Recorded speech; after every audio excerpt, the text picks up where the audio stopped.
જૂનાગઢનો ગિરનાર આ ખાલી એક પર્વત નથી હો, આ તો એક એવું તીર્થસ્થાન છે જ્યાં એમ કહેવાય કે પથ્થરોમાં પણ શ્રદ્ધા શ્વાસ લે છે અને એની હવામાં રહસ્યો ગુંજતા રહે છે.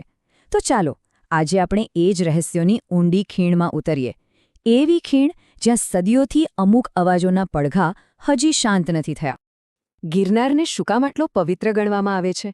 કારણ કે આ ભૂમિ છે સિદ્ધો અને તપસ્વીઓની, અને જેમણે એ 9,999 પગથિયાની કસોટી પાર કરી છે ને, એમને ખબર છે કે ઉપર પહોંચ્યા પછી જે શાંતિ, જે ઊર્જા મળે છે ને, એ કંઈક અલગ જ છે, અલૌકિક. એવું લાગી જાણે પર્વત પોતે જ કાનમાં કહેતો હોય, અહીં કંઈક દૈવી છે. અને હા, એવી પણ માન્યતા છે કે અહીંની ગુફાઓમાં આજે પણ એવા યોગીઓ તપ કરી રહ્યા છે જે દુનિયાની નજરોથી બિલકુલ દૂર છે. પણ આ બધી પવિત્રતાની પાછળ એક મોટો સવાલ પણ છુપાયેલો છે. સદીઓથી પછી એ યાત્રાળુ હોય, સાધુ હોય કે ત્યાંના સ્થાનિક લોકો, બધા એક જ વાત દોહરાવે છે કે રાત્રે જ્યારે ઘોર અંધારું અને એકદમ શાંતિ છવાઈ જાય, ત્યારે ગિરનારની ગુફાઓમાંથી બહુ જ અજીબ અવાજો આવે છે. એવા અવાજો જેનો કોઈ સ્ત્રોત જ નથી મળતો. તો સવાલ એ છે કે આ શું હકીકત છે કે પછી આપણા મનનો કોઈ વહેમ? તો ચાલો હવે આપણે આ અવાજોના મૂળ સુધી પહોંચવાની કોશિશ કરીએ.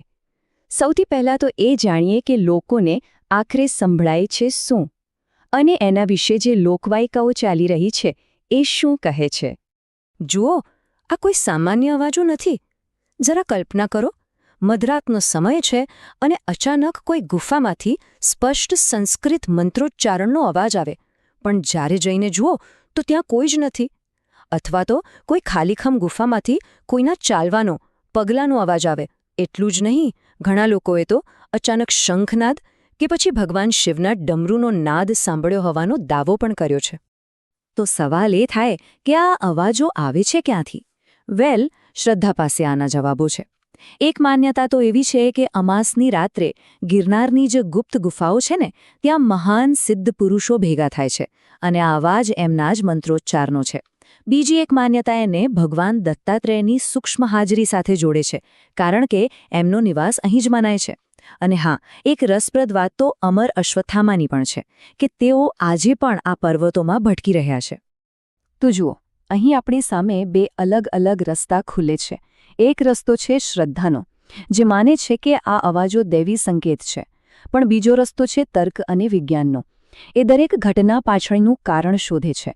તો ચાલો હવે આપણે શ્રદ્ધાના રસ્તેથી વળીને વિજ્ઞાનના રસ્તા પર ચાલીએ અને જોઈએ કે સાયન્સ આ બાબતે શું કહે છે.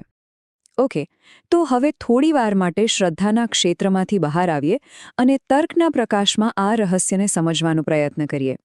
જ્યારે ભૂસ્તરશાસ્ત્રીઓ અને ભૌતિકશાસ્ત્રીઓ આ અવાજોનું વિશ્લેષણ કરે છે, ત્યારે એ લોકો આને અલૌકિક ઘટના તરીકે નથી જોતા. તો એમની પાસે આના માટે શું સમજૂતી છે? વિજ્ઞાન મુખ્યત્વે 3 શક્યતાઓ સામે મૂકે છે. પહેલી છે વિન્ડ ટનલ ઇફેક્ટ. આમાં શું થાય કે જ્યારે પવન બહુ ઝડપથી પહાડોની સાંકડી તિરાડો કે ગુફાઓમાંથી પસાર થાય, ત્યારે એક વિચિત્ર ગુંજારવ, સીટી જેવો અવાજ નીકળે છે, જે કદાચ મંત્રધ્વનિ જેવો લાગી શકે. બીજું કારણ છે પડખા. માની લો કે પર્વતની તળેટીમાંથી કોઈ સામાન્ય અવાજ આવ્યો, પણ એ ખડકો સાથે વારંવાર અથડાઈને એનો આખો સ્વભાવ બદલાઈ જાય છે અને ઉપર પહોંચતા સુધીમાં એક રહસ્યમય ધ્વનિ બની જાય છે. અને ત્રીજું, થર્મલ કોન્ટ્રેક્શન. એટલે કે દિવસભર ગરમીથી તપેલા પથ્થરો જ્યારે રાત્રે અચાનક ઠંડા પડે ત્યારે એ સંકોચાય છે અને એમાંથી તડ તડ એવો અવાજ આવે. હવે આ નાનકડો અવાજ પણ ગુફામાં ગુંજીને મોટો અને થોડો ડરાવણો પણ લાગી શકે છે. તો શું આનો મતલબ એ થયો કે આ બધું ખાલી પવન, પડઘા અને પથ્થરોનો જ ખેલ છે? શું અહીં શ્રદ્ધા માટે કોઈ જગ્યા જ નથી?